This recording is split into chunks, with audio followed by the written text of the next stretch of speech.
You feel the sand before you see it.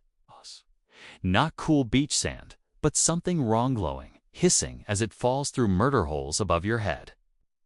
Your bronze armor, the thing that's kept you alive through a dozen battles, suddenly becomes your tomb.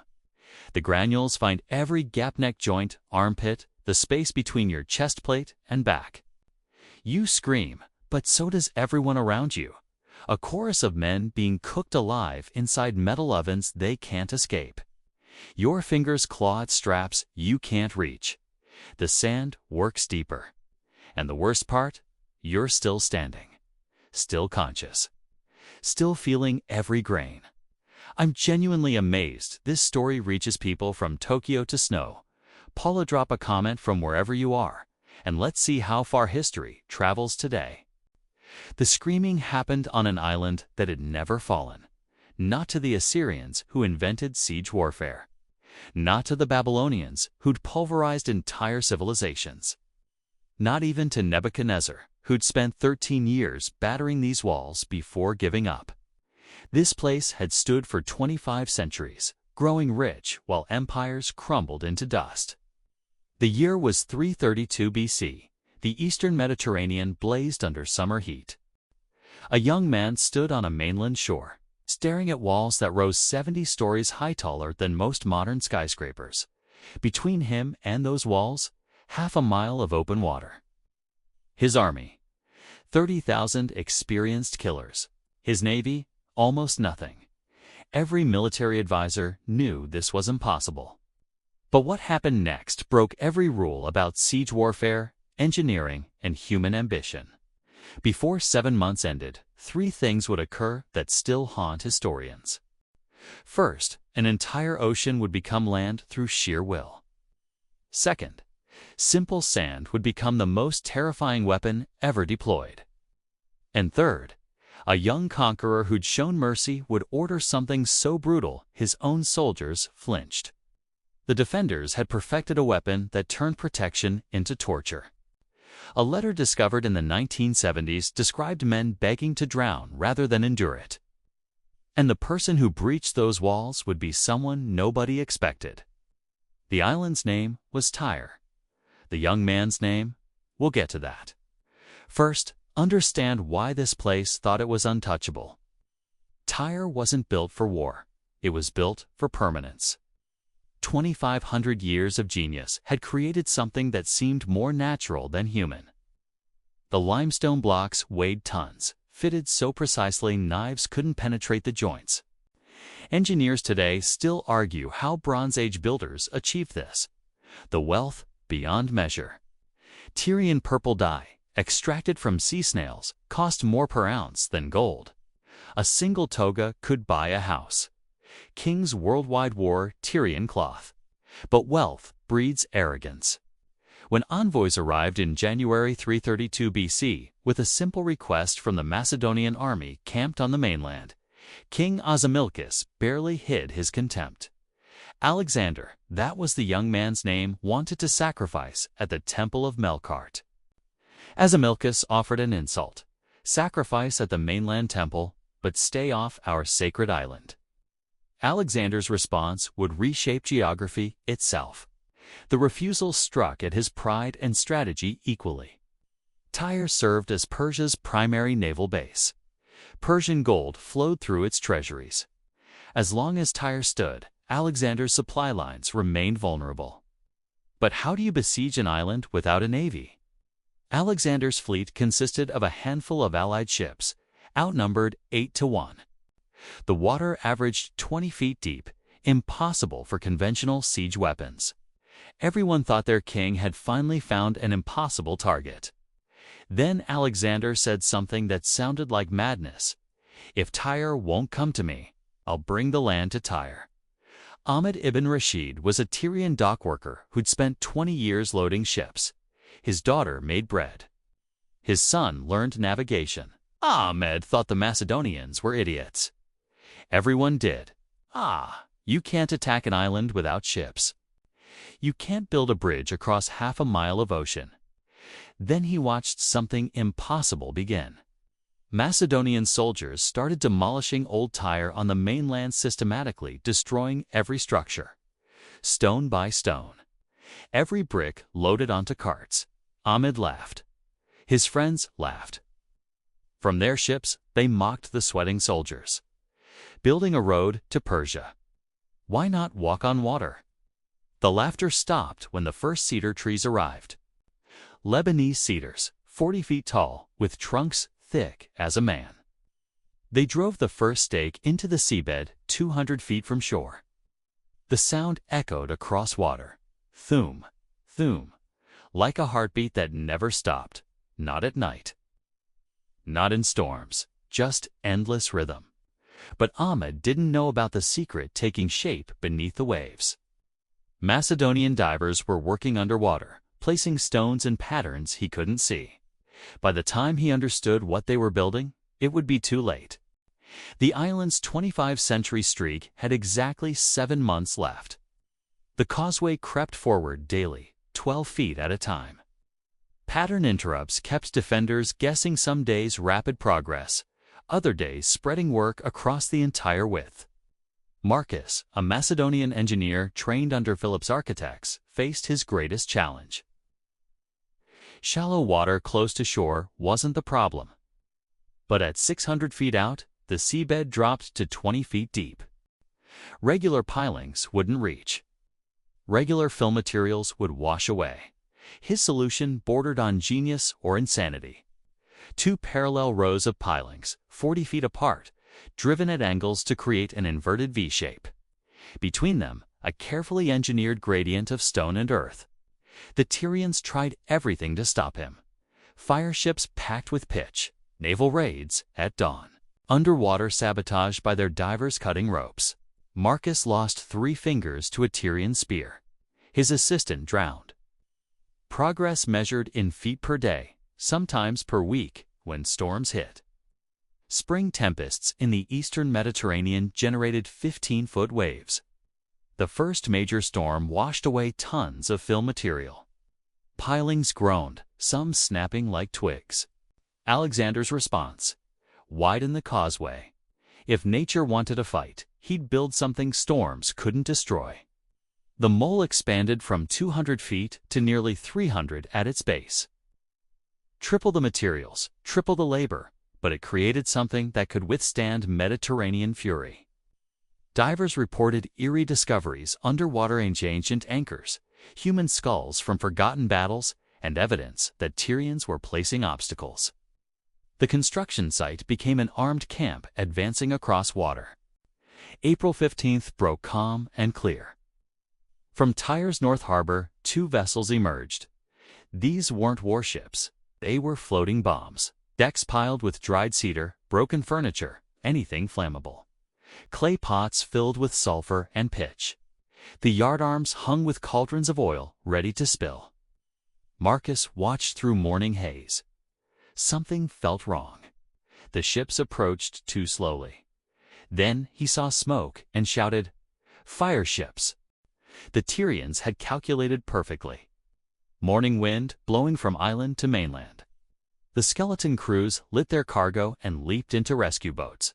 The inferno spread instantly, transforming both vessels into 100-foot torches.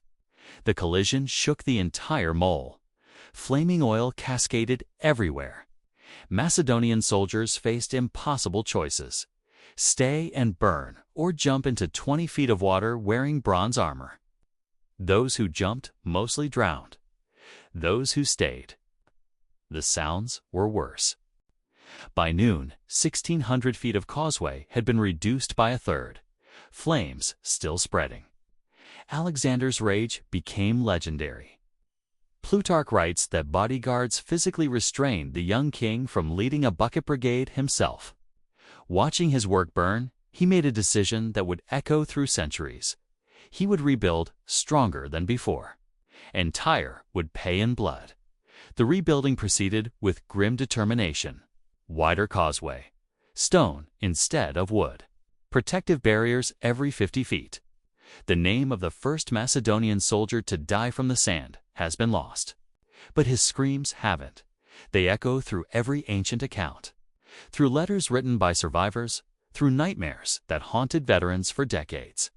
The weapon worked like this: ordinary sand mixed with tiny copper and bronze shavings, heated in specially designed furnaces to over 1,200 degrees, not hot enough to melt, hot enough to stay molten solid, to retain heat, to burrow. Diodorus was a Cretan archer, 23 years old, with a wife in Knossos and a son he'd never met.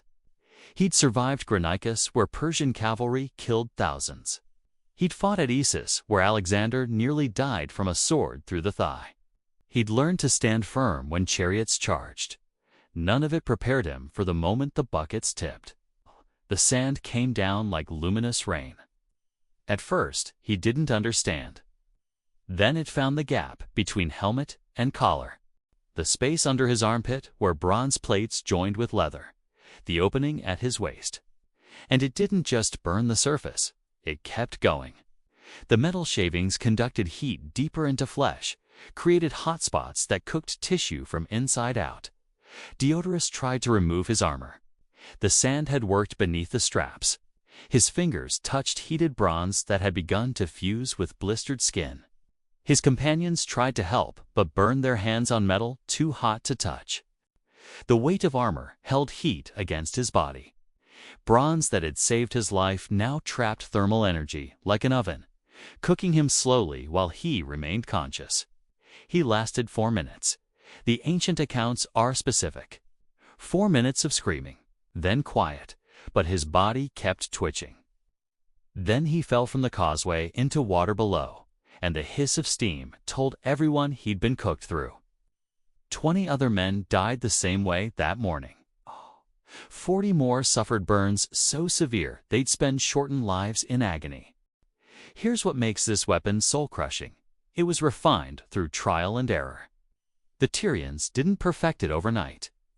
They tested different metals, different heating techniques, different grain sizes. Archaeological evidence suggests they practiced on condemned criminals, documenting what mixture caused the most prolonged agony. They'd turned torture into science. And the psychological impact shattered Macedonian morale worse than any defeat. Veterans who'd charged Persian cavalry now refused orders to approach the walls. Admetus was a captain of 30 men. His specialty was night raids, small unit actions requiring silence and absolute trust.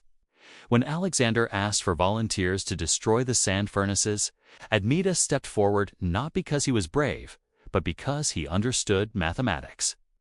Every day, the siege stalled. More men died. The only way forward was through fire.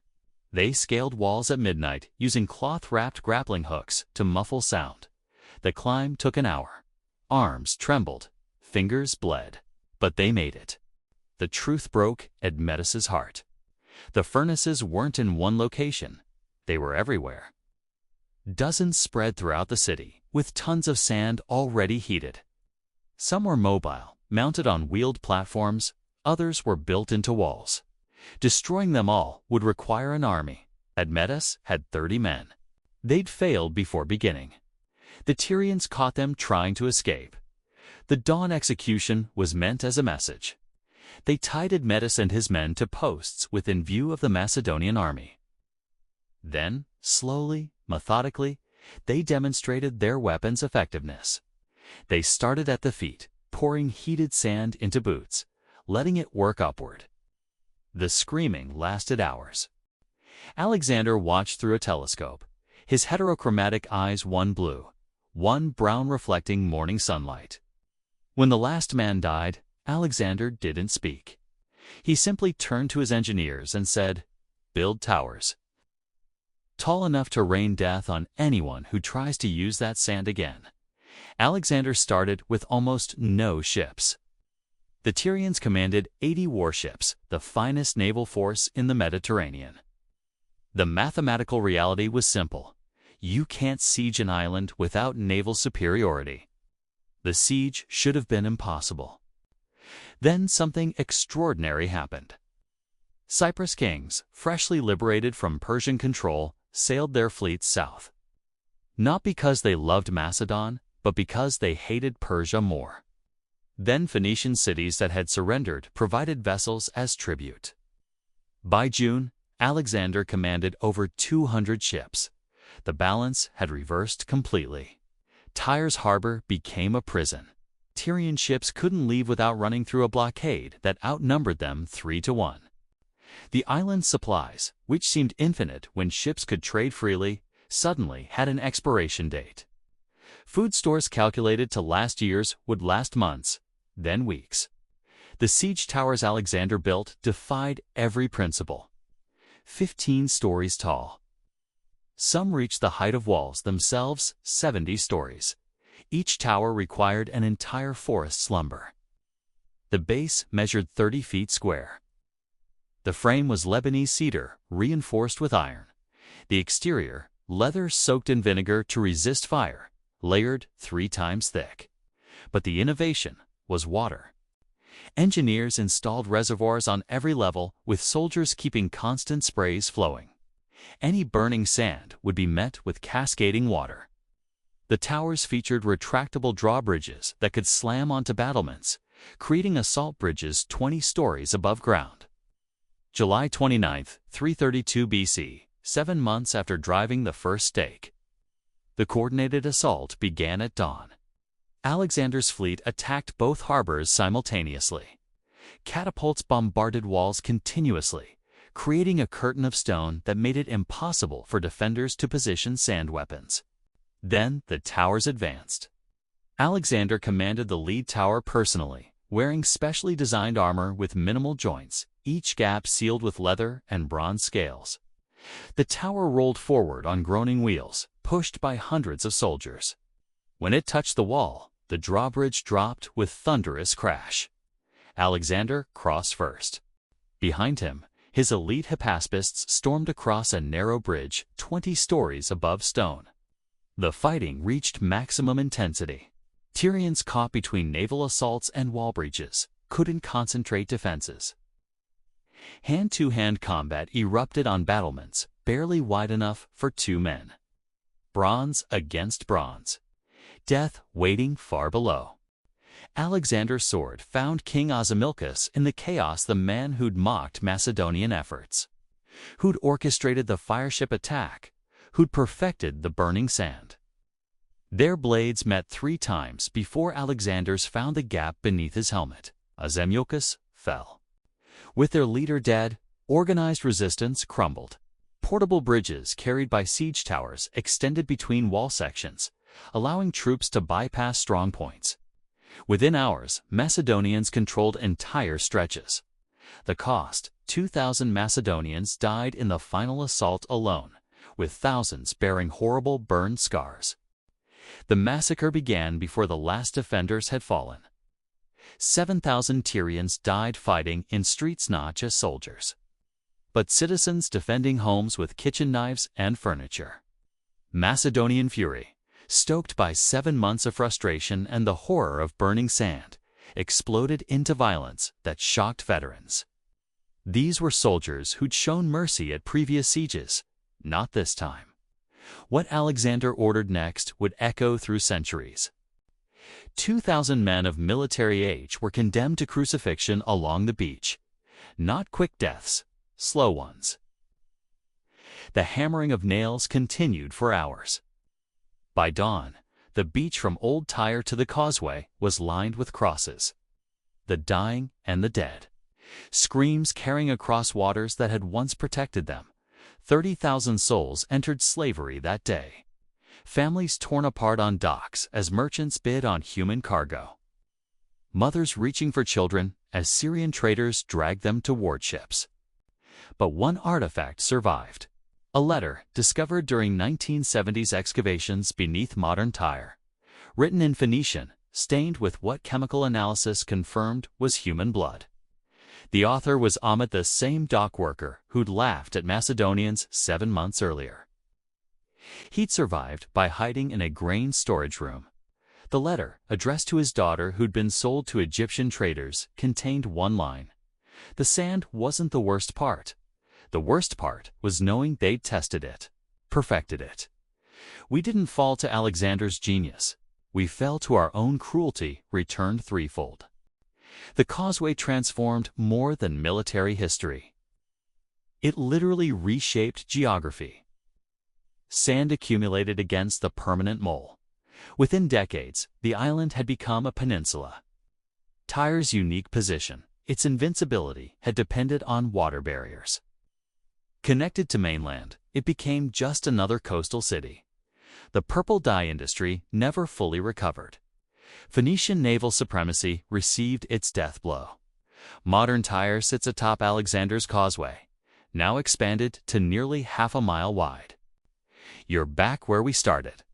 That sand falling through murder holes, bronze armor becoming a torture chamber. Men screaming as they cook alive inside metal they can't escape. But now you know why. Now you understand that this horror wasn't an accident, it was engineered, refined, perfected through experiments on living prisoners. And you know what came after? The crosses. The screaming until dawn. The city that stood for 25 centuries, erased in 7 months. The causeway still stands today. You can walk it. Stand on stones placed by soldiers who thought they were building the impossible. If you listen carefully in the evening, when Mediterranean wind picks up, locals say you can still hear it. Not screaming. Something worse. The sound of sand hissing as it falls. The THOOM-THOOM-THOOM of cedar stakes driven into resisting sea. The heartbeat of ambition that refused to accept boundaries. Ahmed's letter ended with a question historians still can't answer. How hot does something have to burn before genius becomes genocide?